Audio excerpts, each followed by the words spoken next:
Señoras, señores, amigos todos del Instituto Español de Estudios Estratégicos, bienvenidos una vez más a esta sala de producción audiovisual del Centro Superior de Estudios de la Defensa Nacional, del CSD, donde nos encontramos y en la institución en la cual se encuadra nuestro instituto. Como les venimos anunciando en redes y les habíamos adelantado previamente, hoy presentamos una edición más de una de nuestras publicaciones que ustedes seguro conocen, que es el panorama geopolítico de los conflictos pues del año 2021, que es lógicamente el año que hemos finalizado hace pocas semanas. También sabrán ustedes que lo habitual en el instituto es que este tipo de publicaciones se hace prácticamente siempre a la limón entre los analistas del instituto y, lo que más nos honra, con colaboradores externos del mundo de la universidad, de la empresa, de los medios de comunicación, de otras instituciones. La publicación de hoy es una excepción, es una publicación de eminente enfoque a los conflictos armados y es la única ocasión en la que somos los componentes del Instituto Español de Estudios Estratégicos los que elaboramos este documento, este cuaderno en cualquier caso. Lo que queremos hacer hoy, de una forma muy sencilla y muy natural, es presentarles la edición como es lógico y que conozcan ustedes un poco pues, cómo la preparamos, cómo la elaboramos y aprovechar para hacer un repaso pues, a la actualidad internacional. No queremos ser excesivamente ambiciosos, no pretendemos ver aquí en un rato cómo está el mundo, sería imposible, pero bueno, sí compartir con ustedes algunas ideas, algunos datos de interés para que ustedes que están interesados en esta temática pues estén bien informados y tengan una referencia si quieren luego profundizar en cualquiera de los temas, pues en el documento y en ediciones anteriores pues lo podrán hacer tranquilamente. Y si me lo permiten, yo les invito encarecidamente a que lo hagan. Para ello, para presentar el documento y para esta charla entre amigos, me acompaña el coronel José Ignacio Castro. Nacho, mi coronel, ¿cómo estás? Que ha sido un año más el coordinador del trabajo y por lo tanto nadie mejor que él para que nos diga un poquillo en su momento cómo se gestó y qué estructura le habéis dado y cuáles son los conflictos que habéis elegido en esta ocasión.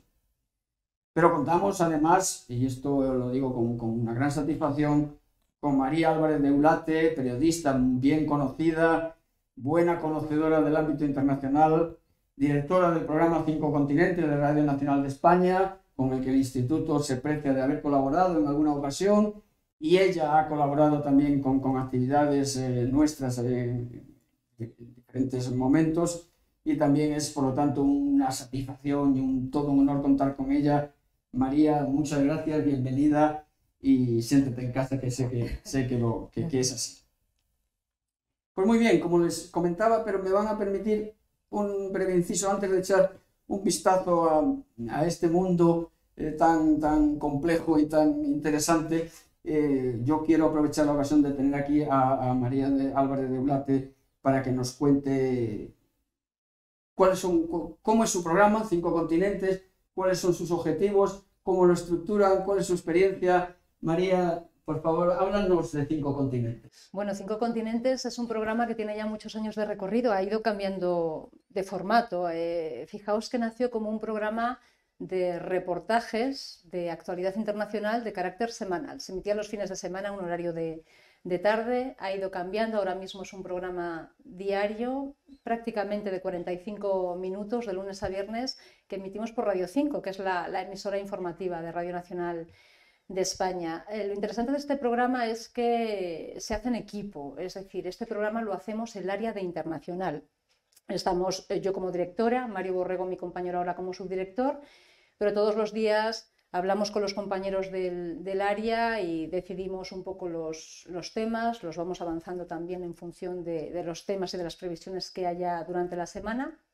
Y el programa fundamentalmente lo que pretende es dar a conocer la actualidad más urgente, quizá lo que abre los informativos, las portadas de los periódicos, pero tenemos un tiempo y un espacio que nos permite ahondar en la actualidad internacional que nos queda lejos, que no tiene cabida.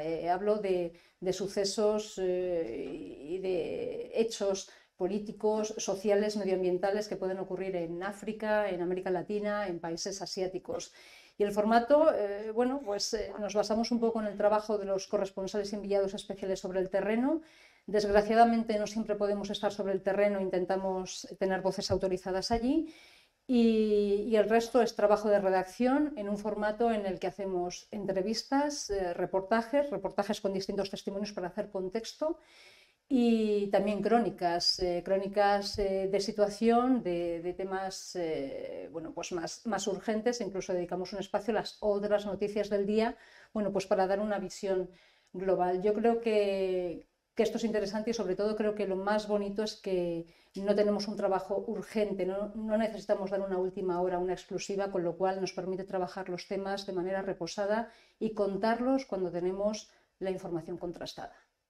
Es interesante esto que comentas, esto todo, lógicamente, pero esto último porque ahí coincidimos plenamente. También desde el Instituto no queremos estar a pie de información porque para eso, lógicamente, están los medios de comunicación que tienen ese cometido y que lo hacen fantásticamente. Lo que queremos hacer es, con pausa, con cierta calma, analizar y por lo tanto, extraer conclusiones sólidas, y ese enfoque de sin prisa pero sin pausa nos parece absolutamente pertinente.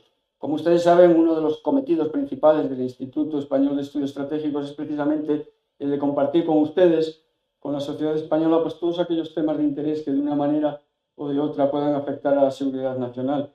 Y qué mejor ventana con ustedes, con la sociedad, que los medios de comunicación social, y qué mejor medio de comunicación en este caso que Radio Nacional de España a través del programa de María. O sea que, me reitero, es un placer tenerla aquí y estamos encantados.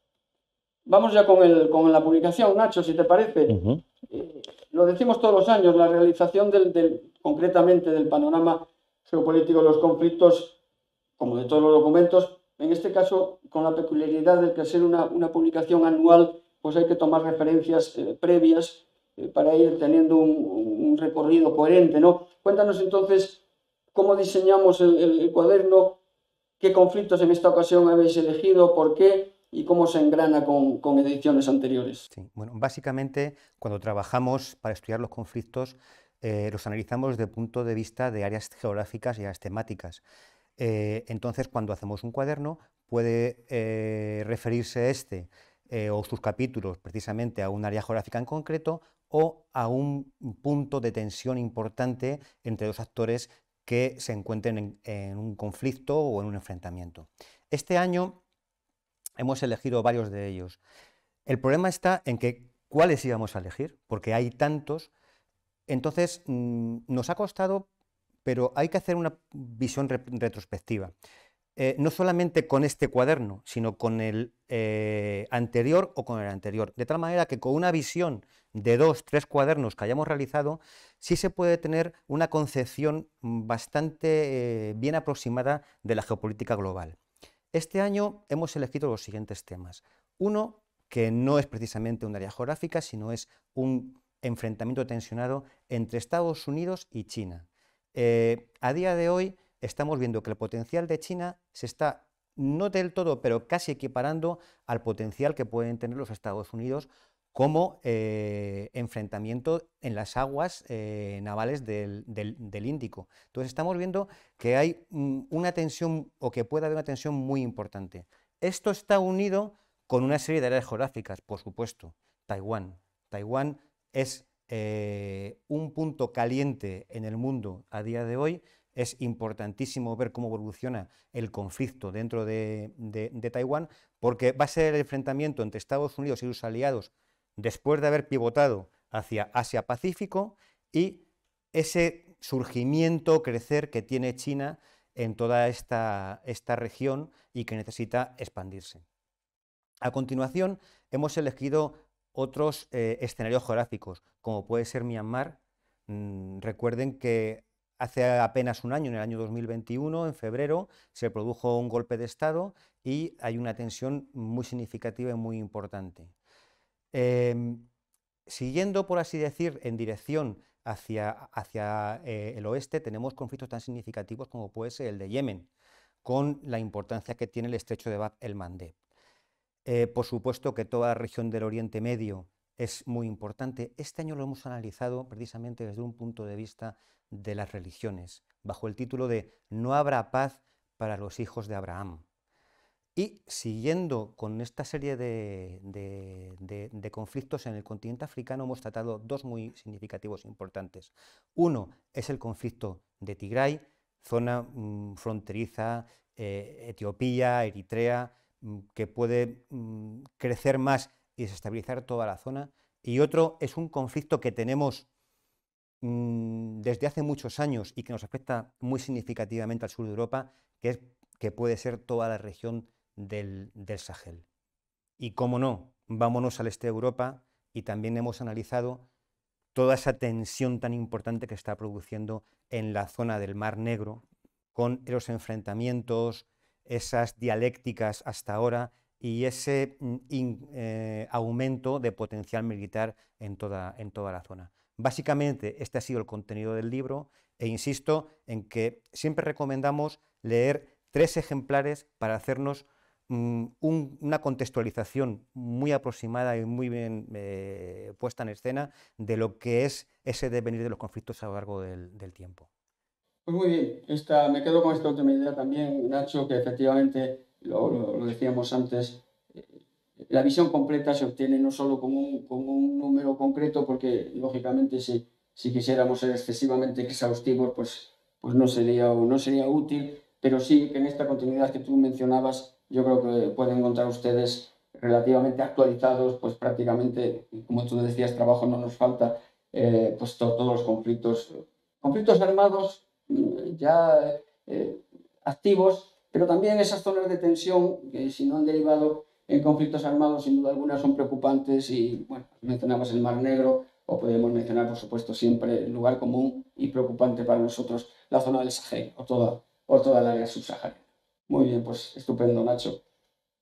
María, nos encontramos, y esto es una obviedad, en una situación de pandemia, una pertinaz y persistente pandemia dura ya 2 años y que si no es el único factor, ni mucho menos, claro que no, que está contribuyendo a las dinámicas en el mundo, pero que duda cabe que es el telón de fondo en el que llevamos ya 2 años pues desenvolviéndonos en todos estos escenarios que citaba Nacho, ¿no? Pero bueno, vamos a ser optimistas, vamos a esperar que más pronto que tarde la pandemia nos dé tregua y cuando eso ocurra, repito, ojalá sea cuanto antes, pues nos encontraremos con la realidad que es la que es esa tensión, ese enfrentamiento, esa confrontación casi permanente entre grandes potencias y no solo entre grandes potencias, sino también entre medianas y pequeñas potencias. ¿Cómo consideras tú que se está reconfigurando o que se está formando este orden internacional una vez que hayamos superado la pandemia? ¿Cuál es tu perspectiva de futuro con un enfoque amplio? ¿Cómo lo ves? Bueno, yo creo que efectivamente la pandemia no va a configurar un nuevo mundo, pero estamos viendo unas consecuencias económicas y políticas que sí nos pueden dar pistas de cómo va a ser el mundo en los próximos años, ¿no? Yo creo que tiene mucho que ver también cómo los países están gestionando la pandemia. Yo creo que va a haber varias consecuencias directas. Fijaos que la pandemia, el confinamiento, yo creo que supuso un parón en determinados conflictos o tensiones geopolíticas, no tanto en regiones como el Sahel, de las que hablaba nuestro compañero, pero bueno, no hay que perder de vista el Ártico, que está ahí y que está latente. Ahora mismo estamos mirando a Ucrania, pero bueno, eso en un futuro quizá tengamos que hablar de ello, ¿no? De momento no, es un tema de recursos, una lucha por los recursos, aunque ahora el foco quizás se ha desviado un poco hacia Europa. Yo creo que las consecuencias de la pandemia, en primer lugar, creo que van a debilitar y a fortalecer a líderes mundiales. Lo estamos viendo. Boris Johnson está en la cuerda floja, no solamente por su gestión del coronavirus, sino también por las fiestas que se han montado en los centros y las sedes del gobierno, de su gestión. Hemos visto cómo Bolsonaro también ha sido acusado de causar millones de muertos por no tomar medidas contra el coronavirus, una mala gestión del coronavirus en Estados Unidos también en la era Trump. Veremos a ver lo que sucede con Biden, cómo está lidiando la Unión Europea con esas consecuencias sociales y económicas el desempleo que ha traído la pandemia, con la aprobación de unos fondos económicos que tratan de ayudar y de paliar esas consecuencias. Y bueno, pues sobre todo hay que reconocer que hay un liderazgo que sale fortalecido, que es el de Xi Jinping. Xi Jinping ha llevado a cabo una gestión de la pandemia, aparte de la falta de transparencia, la falta de información, lo que se tardó en reconocer la situación, pero ha llevado a cabo casi una gestión autoritaria, con muchísimo control, con confinamientos, con controles exhaustivos, y ha evitado millones de muertes. Eso es así, no ha habido tanto descontrol como en los países occidentales, política COVID-0, al contrario que Occidente, que convivir con el coronavirus, y en ese sentido yo creo que eso le ha reforzado, aparte de lo reforzado que ha salido, ¿no?, en la Asamblea y en el Comité del Partido Comunista Chino, ha sabido convertirse en exportador de productos sanitarios y tecnológicos relacionados con el coronavirus, aparte de otras cuestiones. Entonces creo que una de las consecuencias es fortalecimiento de ciertos liderazgos, en este caso el de China me parece muy importante. Creo que la pandemia ha agrandado y está agrandando las desigualdades entre países pobres y ricos. Es obsceno, a mí me parece obsceno que en muchos países no se esté vacunando, que en Haití solo esté el 1%, en Yemen el 3% de la población. Esto va a generar inestabilidad en los países, movimientos de población, incluso violencia social, y en países en los que nosotros también podemos tener intereses, ¿no?, en regiones, por ejemplo, como el Sahel. Creo que el multilateralismo está quedando debilitado y se va a tender a alianzas más estratégicas. Estoy pensando en el AUKUS, por ejemplo, en ese acuerdo entre Estados Unidos, Canadá, Australia y Reino Unido. Y creo que Rusia va a virar más hacia China, con toda la tensión que estamos viendo, y creo que aquí la Unión Europea tiene que darse prisa por no perder un tren importante, que es el de su autonomía estratégica. Creo que Europa tiene que jugar bien sus cartas, ya no solo en lo económico, sino también en lo geopolítico. Creo que es vital la política que adopte ahora la Unión Europea en los próximos años.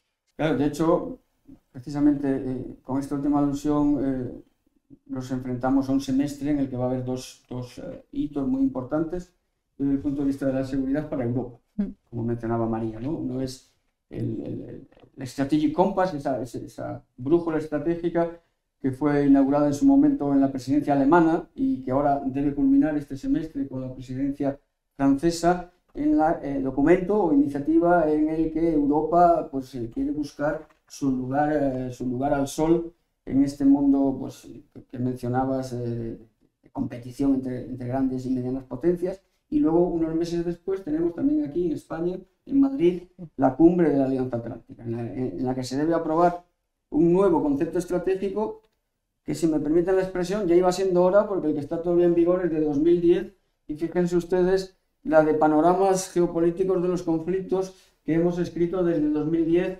con eventos absolutamente trascendentes, ¿no?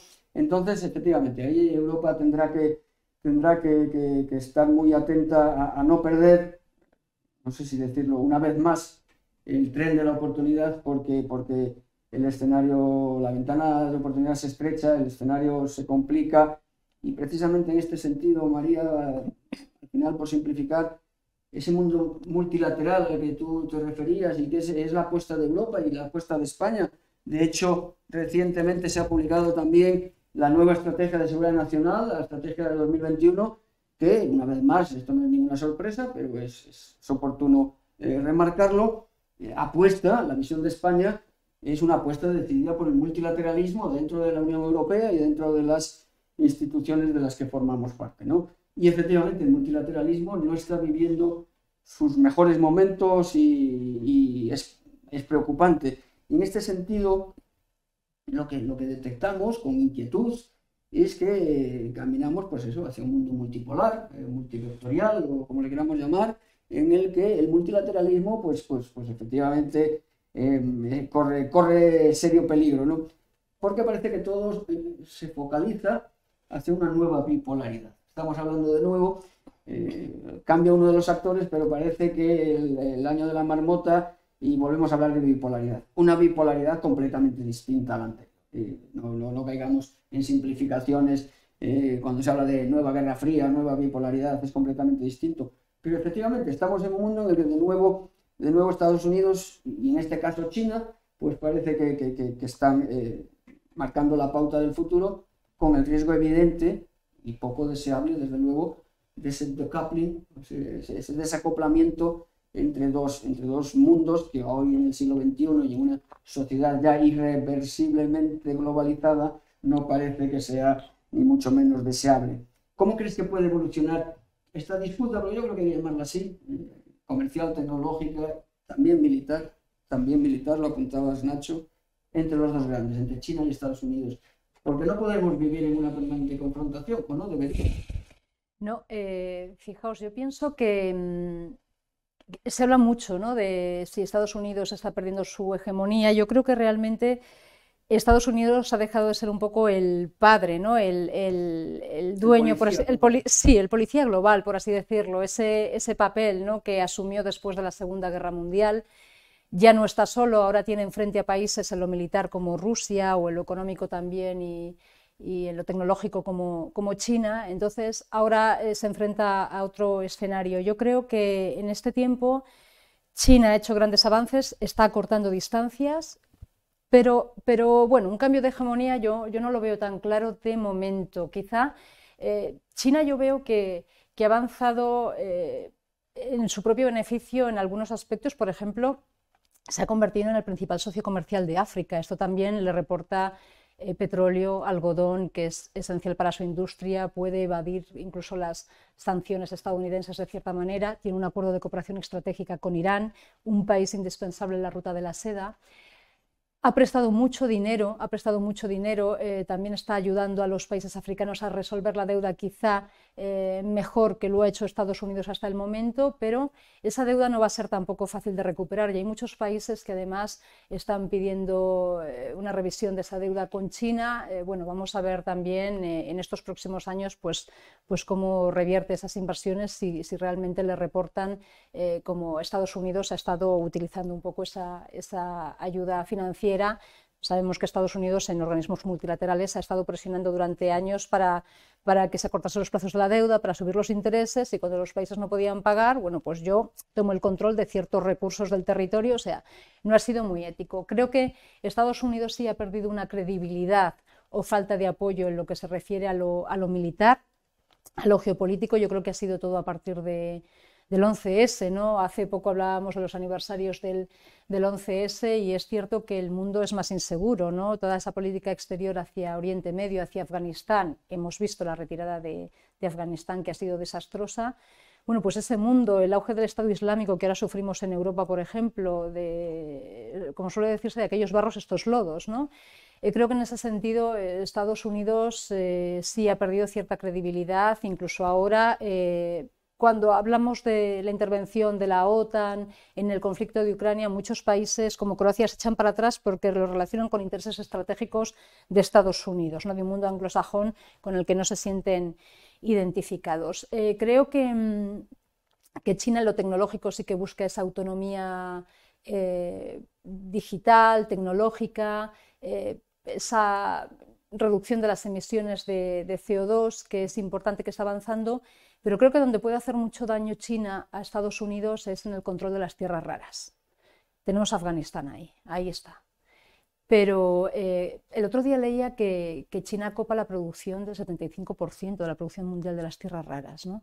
Se ha expandido además en países, está invirtiendo en países donde puede extraer, acaba de mandar ayuda humanitaria a Afganistán, ¿no?, donde puede sacar mucho.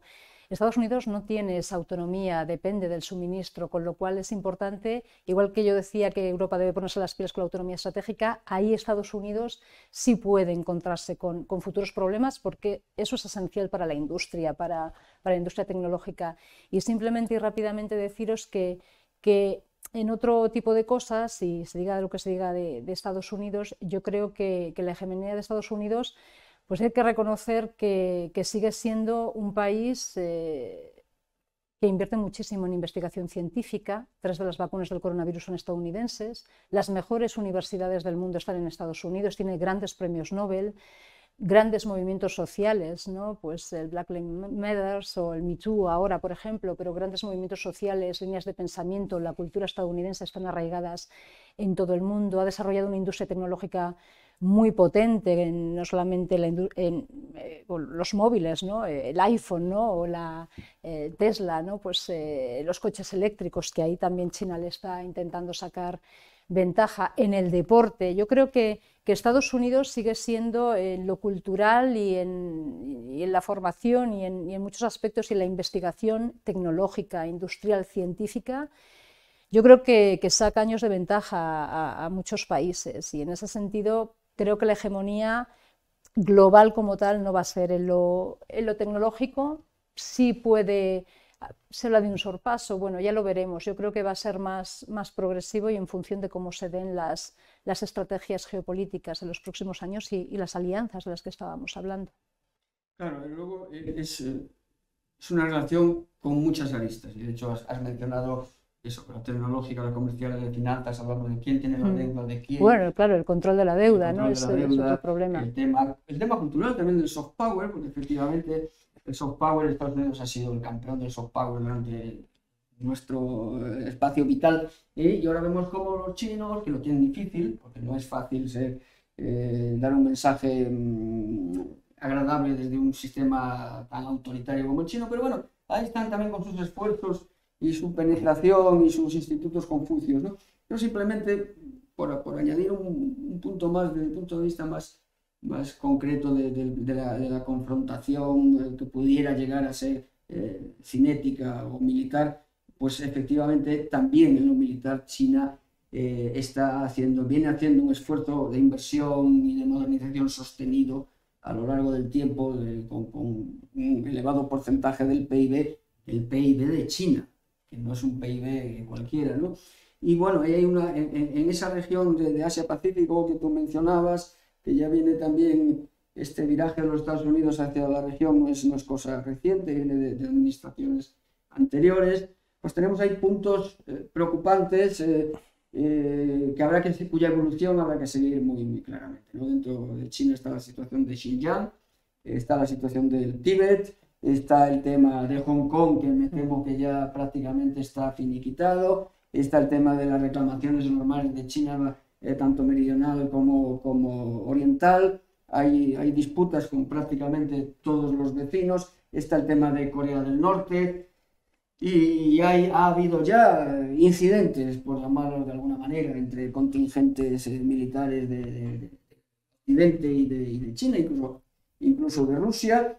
Y luego hay países en la región que, como tú mencionabas, después de lo que hemos visto en Afganistán el año pasado, pues Japón, Corea del Sur, la propia Taiwán, por supuesto, Australia o los países de la ASEAN, pues se encuentran en una situación en la que la incertidumbre es elevada, porque de un posible empeoramiento, vamos a llamarlo así, de la situación, pues ahora mismo sería legítimo que cualquiera de estos actores tuviera dudas de por dónde se podrían decantar las lealtades y los apoyos esperados, ¿no? Y esto obviamente es un factor, de esta opinión, relevante y preocupante. Vamos a ver, esperemos que no sea así, porque al final, como tú has mencionado, la propia complejidad y la propia transversalidad de las relaciones también es verdad que pueden ayudar a evitar escenarios extremos, puesto que a ninguno de los dos les interesa desde el punto de vista económico, desde el punto de vista tecnológico, ese decoupling o esa compartimentación en la que hablamos. Esperemos que sea así. Estamos hablando de China, Nacho, y creo que lo hemos agotado ya, no queremos ser más pesados con el tema. Todavía con el foco largo, geográfico, de lejos. El año pasado, en el instituto tenemos una cierta facilidad para adivinar cuáles van a ser los temas relevantes a corto plazo. El año pasado incluimos un capítulo sobre Afganistán, y fíjense ustedes lo que ha ocurrido en Afganistán en el pasado mes de agosto y los 2 o 3 meses anteriores. Y lo que está ocurriendo ahora, aunque esté opacado por otros temas más candentes o más de actualidad, pero Afganistán sigue ahí, y los problemas de Afganistán en absoluto se han olvidado. Pero bueno, tienen ustedes en el cuaderno del año pasado un buen artículo al respecto. Este año, tú lo mencionabas, Nacho, hemos incluido Myanmar y Yemen. Unas pinceladas. Pocas, porque lo que te pretendemos es que estos señoras y señores se lean el libro, ¿no? Que se queden con esta... Pero es unas... Bueno, pues yo creo que son 3 escenarios muy a tener en cuenta. tanto puntualmente para ver cómo son los conflictos, como vamos a insistir que les afecta al tema de la Franja y la Ruta de la Seda. En primer lugar, Myanmar. Myanmar, habíamos dicho que se produjo un cambio en el gobierno con ese golpe militar de febrero del año 21, y la tensión allí es muy significativa, muy importante, puesto que hay una oposición, hay un gobierno militar y podría derivarse una guerra civil. Estamos viendo cómo además los países de la ASEAN están muy interesados en que no se produzca un conflicto e intentar apaciguarlo. Desde el punto de vista chino es también muy importante. ¿Por qué? Porque Myanmar es un vínculo de unión con la zona sur de China, con la provincia de Yunnan, que está unido además por gasoducto, por oleoducto, están construyendo un ferrocarril, una carretera.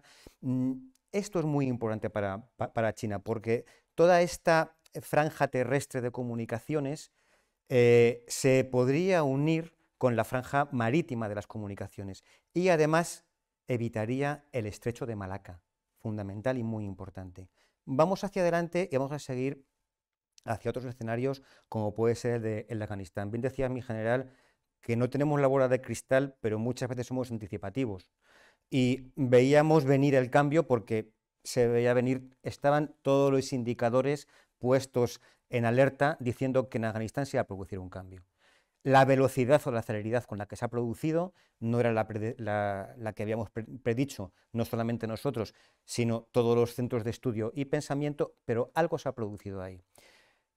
¿Qué es lo que puede ocurrir en un futuro? Queremos pensar que Afganistán no será en un futuro un santuario para grupos extremistas o terroristas de los cuales pueden exportar este terrorismo, que de algún modo es un actor más racional que el actor que había en el año 2001 y que de alguna manera intentarán negociar con la comunidad internacional. Y también desde el punto de vista geopolítico geográfico es muy importante, porque está uniendo la provincia china de Xinjiang a través de Afganistán. Afganistán es, por así decir, la puerta de entrada del Asia Central al subcontinente indio. En el subcontinente indio hay varios puertos. Estamos hablando de la joya de la corona, del collar de perlas de China, que es el puerto de Gwadar, y estamos hablando también, Pakistán, por supuesto, y el corredor económico entre China y Pakistán, que pasa a través precisamente de la famosa carretera del Karakorum, con lo cual estamos viendo cómo China está buscando el Índico, pero también lo está buscando hacia Irán. Estamos viendo que a través de Afganistán podría acceder con facilidad a lo que es el puerto de Chabahar.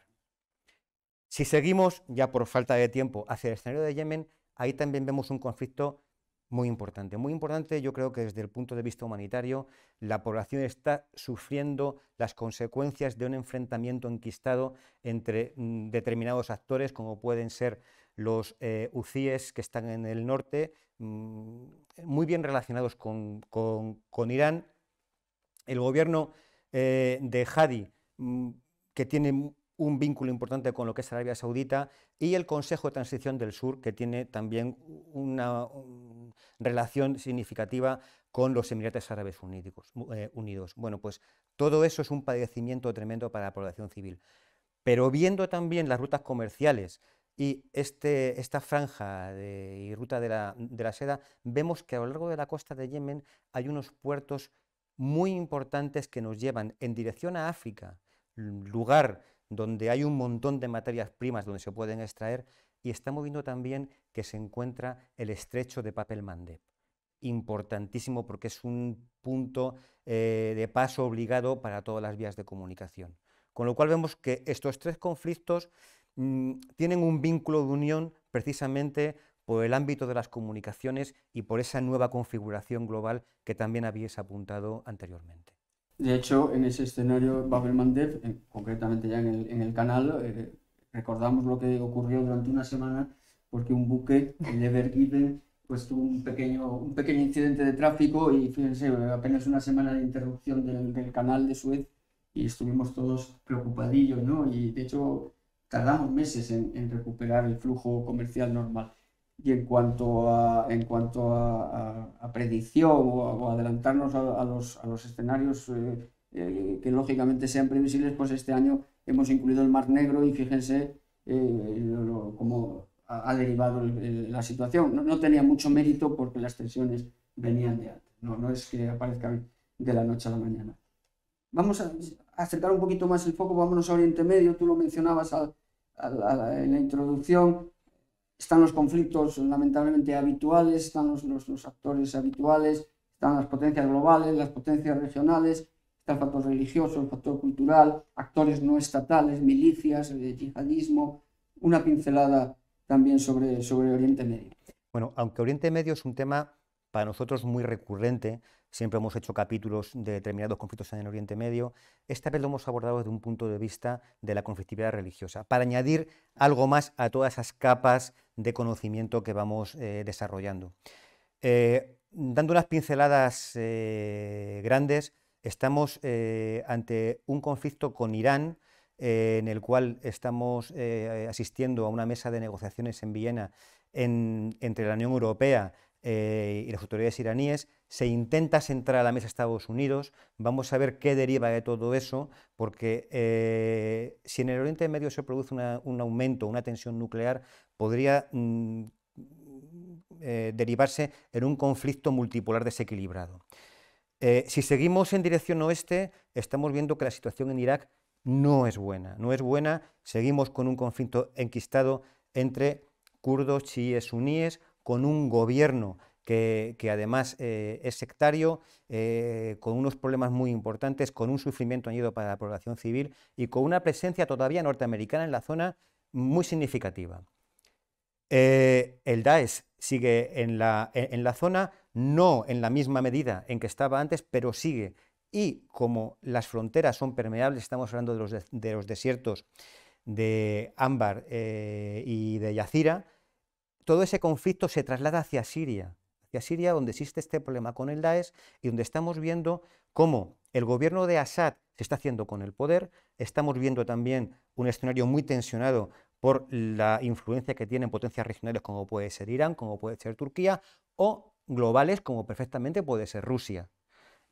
Y si seguimos incluso más hacia el sur, estamos viendo la situación catastrófica que le está viviendo a día de hoy en el Líbano. El Líbano es un país que podríamos decir que está al borde de la quiebra. Vamos a ver qué es lo que puede ocurrir dentro de poco tiempo, porque va a haber unas triples elecciones, a ver si se puede poner de alguna manera en marcha el país y poder dinamizar toda este colapso de instituciones financieras que además ha afectado de una manera muy significativa a todo lo que es la población civil. A grandes rasgos es una pincelada muy grande sobre la conflictividad en el Oriente Medio. Y si nos fuésemos hacia la zona de Yemen, de la cual hemos hablado, veríamos también cómo es el patio trasero, que es la auténtica pesadilla para Arabia Saudita y un conflicto latente entre lo que es Arabia Saudita e Irán y una guerra de proxies. Muy bien, has mencionado incluso un caso concreto que para nosotros los españoles tiene una cierta cercanía, que es el caso del Líbano, porque bueno, tenemos allí ya una larga presencia y bueno, pues al final te identificas un poco con los escenarios en los que participas y es muy lamentable, ¿no? Que un país que en su momento se llamó la Suiza del Mediterráneo, pues ahora se encuentre, como tú mencionabas, prácticamente en quiebra y prácticamente al borde de ser fallido, ¿no? Esperemos que no sea así, pero evidentemente es triste, ¿no? África. Hablar de África como un todo es un error y obviamente ni tenemos tiempo ni es la voluntad de esta breve emisión hacerlo, porque hay muchas Áfricas y cualquier generalización o cualquier simplificación sería, como digo, totalmente errónea. Entonces vamos a focalizarnos pues en esa parte de África que por siempre proximidad geográfica más nos puede afectar a los españoles, que es la región del Magreb y del Sahel, incluso llegando al Cuerno de África. Este año hemos incluido Tigray en el cuaderno y, como no, hemos hecho también un capítulo genérico, pero sobre el yihadismo en toda la región subsahariana. Es un fenómeno que no solo no retrocede, sino que por el contrario crece. Estamos viendo cómo se ha expandido al Golfo de Guinea cómo está ya permeando los países que hasta hace relativamente poco eran relativamente ajenos al problema, Senegal, Beni, Togo, y toda esta región, África Central, incluso África del Este, en el último caso, por los acontecimientos en Mocimboa da Praia, en Mozambique, ¿no? O sea, que eso es preocupante. Estamos hablando solo de yihadismo, podríamos hablar también pues, del crimen organizado, del cambio climático, etcétera, etcétera. Yo sé, María, que tú tienes un especial foco puesto en la región, lógicamente, como todos nosotros. Cuéntanos también cómo ves tú. Procura no ser muy pesimista para que nuestros oyentes no se vayan a la cama preocupados, pero yo creo que sí deberíamos echar un vistazo a la situación en el Sahel. Sí, tampoco me quiero alargar. Sí, que tampoco me quiero alargar mucho, pero yo creo que no somos conscientes de cómo nos puede afectar lo que sucede a la inestabilidad en el Sahel, ¿no? Donde el yihadismo efectivamente, primero con Al-Qaeda del Magreb Islámico y después con las facciones filiales al Estado Islámico, bueno, pues está causando estragos en los lugares donde hay ausencia de Estado. Yo, mira, para no hablar de todo lo que ha sido este fenómeno, sí quiero comentar lo que ha sucedido en Burkina y en Malí recientemente, que son los golpes de Estado militares. Son golpes de Estado. En el caso de Burkina estábamos viendo que el líder militar del golpe es un experto en la lucha antiyihadista. Esto quiere decir que todo el despliegue contra el yihadismo que se ha desarrollado en la región, sobre todo auspiciado por Francia, las operaciones que ha llevado a cabo Francia en el Sahel contra el yihadismo, en primer lugar que no han obtenido los resultados esperados y después que la población está muy cansada de no obtener resultados. Esto ha hecho que países como Malí, digo Malí porque me dijeron que así se decía, pero bueno, ya sabéis que hay dos acepciones, Malí.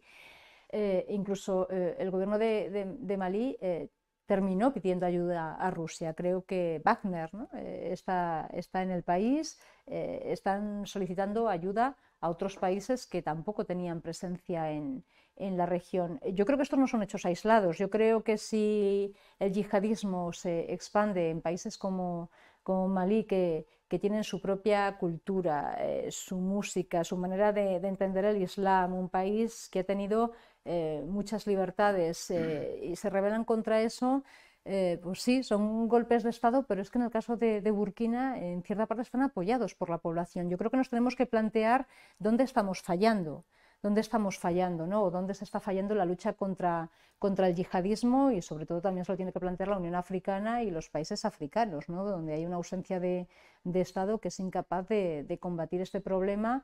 Lo de Mozambique con Al-Shabaab, ¿no? Es tremendo, ¿no? Cómo ha echado a la empresa Total, creo que ha sido Total, ¿no? Francesa del territorio, porque bueno, pues han atentado y es cómo están echando a la población. Creo que hay que ver el hartazgo que hay, lo poco que ha funcionado en unas fronteras tan permeables y yo creo que hay que rediseñar la estrategia contra el yihadismo porque es que nos va a salpicar, nos está salpicando ya de hecho. Y luego, brevemente, pues está esa cuestión de la presa del Renacimiento, que quizá no nos toca tanto, ¿no? Entre Etiopía, Sudán y Egipto. Es un proyecto que costea Etiopía, bueno, para canalizar el agua del Nilo. Claro, Sudán y Egipto protestan porque obviamente sufren sus tierras, ¿no? Que viven del regadío, de la ganadería y de la agricultura. Etiopía está diciendo que no, que al contrario, que en el caso de Sudán pues van a tener agua siempre en vez de las grandes sequías, en el caso de Egipto que no van a desperdiciar el agua, pero en las conversaciones auspiciadas por Naciones Unidas han tenido éxito, creo que están paralizadas. Etiopía ha seguido procediendo al llenado de su presa del Nilo Azul ahora y al final ha seguido avanzando con el proyecto.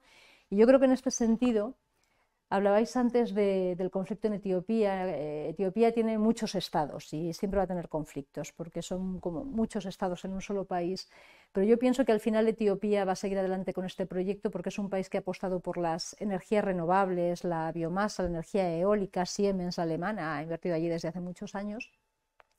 Y creo que al final, si hay estabilidad política, la comunidad internacional lo va a utilizar, salvando las diferencias, como una especie de Ruanda. Al final van a invertir y van a apoyar la construcción de esta presa, que veremos los efectos que puede tener, ya no solo en el tema del agua, de la escasez del agua, sino en los problemas con incluso militares, ¿no? Que puede tener con Egipto, que ya había amenazado, ¿no?, con dinamitar militarmente las infraestructuras de la presa, ¿no? Yo creo que fue el año pasado. Bueno, puede ser el primer gran conflicto por el agua que veamos en África. Y bueno, Etiopía quiere convertirse en el gran exportador de energía de África, pero bueno, puede crear, por el contrario, conflictos, ¿no? Decía los paralelismos con Ruanda, que es un país que tiene el beneplácito internacional y que habla de la reconciliación y de la paz a costa del sufrimiento que generan los países vecinos, ¿no? Etiopía, de hecho, saben ustedes, es uno de los 3 países identificados por el Ministerio de Asuntos Exteriores, por el Gobierno de España, como más relevantes del continente, junto con Nigeria y Sudáfrica, para la presencia, en este caso española, y en todo caso de la Unión Europea en el continente. Es significativo el hecho que mencionabas de que en Burkina Faso el golpe ha sido apoyado por manifestaciones populares en las calles de las ciudades, lo cual significa que efectivamente había un hartazgo enorme dentro de la población. No es habitual que la población apoye un golpe de Estado militar, ¿no? Y este fue el caso.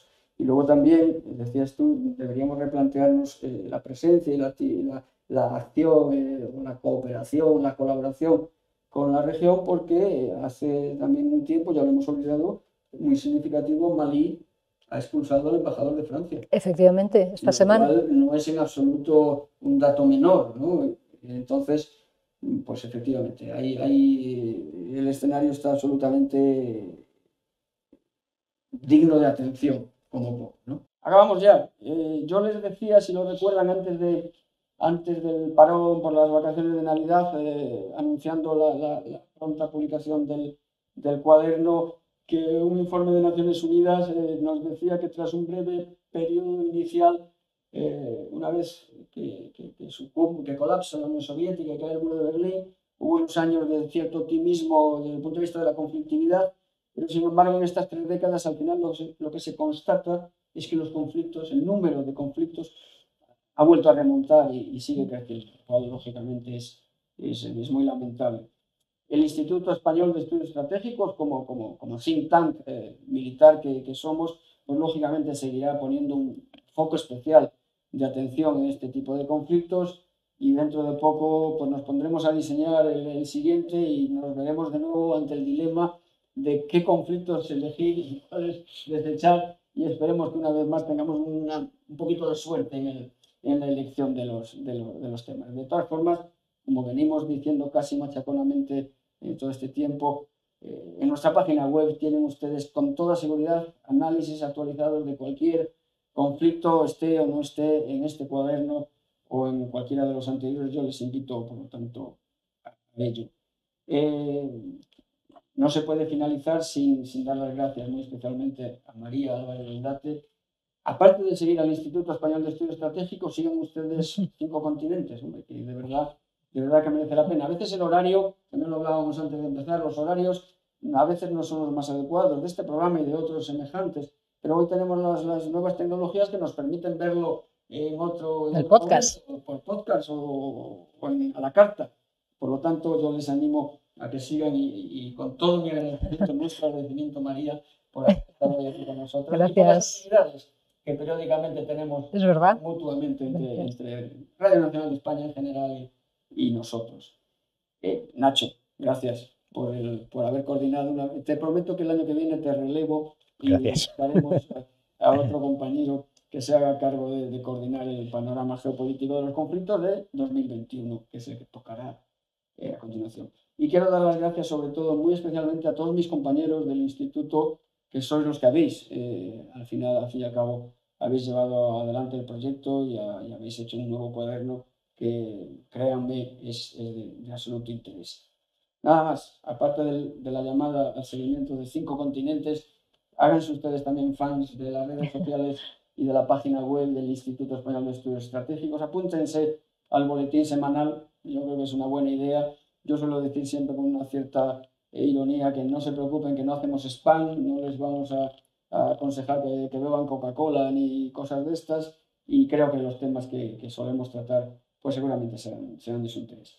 Muchas gracias por su atención, hasta la próxima ocasión, que ya verán cómo no tardará, y síganos también en el canal, estas emisiones todas y las previas, por supuesto las futuras, quedan permanentemente también a su disposición en el canal de YouTube de esta casa, del CSD. Muchas gracias y hasta la próxima ocasión. En 1970 nace en España, en el seno del Centro Superior de Estudios de la Defensa Nacional, un organismo de carácter único, el Instituto Español de Estudios Estratégicos. Es único por su función, ejercer de puente entre el Ministerio de Defensa y la sociedad española. El instituto nace para investigar y analizar temas estratégicos de seguridad y defensa y promover una cultura de la seguridad y la defensa. Y es único también por su diversidad. Se constituye como un foro de pensamiento en el que trabajen conjuntamente analistas civiles y militares. El primer puente que el instituto construye se dirige a las universidades, jornadas y seminarios que dieron paso poco a poco a cursos especializados para periodistas y políticos y a la firma de convenios de colaboración con universidades españolas. Este puente dio su fruto y vinieron las colaboraciones con expertos que en grupos de trabajo cristalizan en una de las grandes aportaciones del instituto, los cuadernos de estrategia, que luego darían paso a las diversas publicaciones actuales. De esta forma, comienza no solo a ser un organismo para todos, sino también de todos. Por eso, hoy es habitual que periodistas e investigadores acudan a estas publicaciones para adquirir conocimiento sobre temas geopolíticos y geoestratégicos. En la década de los 90 se enfatiza el compromiso de España con un orden europeo e internacional más estable y seguro. El instituto da sus primeros pasos hacia organizaciones internacionales de seguridad y defensa. Se incrementan las relaciones con otros centros e institutos de alto interés estratégico, especialmente de Iberoamérica, Magreb y el Mediterráneo. El mundo cambia deprisa y la cultura de la seguridad y la defensa también. Los esfuerzos se centran en buscar el compromiso de la sociedad.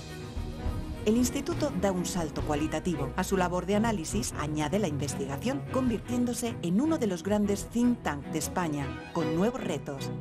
El terrorismo internacional, los conflictos armados, la energía, el cambio climático o la ciberseguridad.